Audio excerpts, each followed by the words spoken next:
Degree ચોર કેજરીવાલ સામે 75 degree નમવાવાળા Gopal અને કટકી વાત ચેતર તમે જોઈ લે. કેજરીવાલ દિલ્હીના ચૂંટણીમાં પોતે પનોતી બનીને પોતાના સીટ હારી ગયા.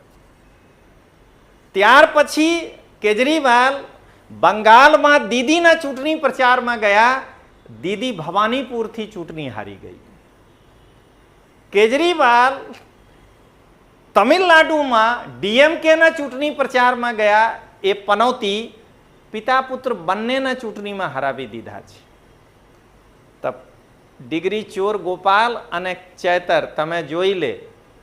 જો 2027માં તમે બંને હારવાના મૂડમાં છો તો કેજરીવાલ રૂપી પનોતીને પ્રચાર માટે ગુજરાતમાં બોલાવી લેજો. આ જો પ્રતિષ્ઠા બચાવવાની હોય તો આ પનોતીને ગુજરાત નહીં બોલાતા.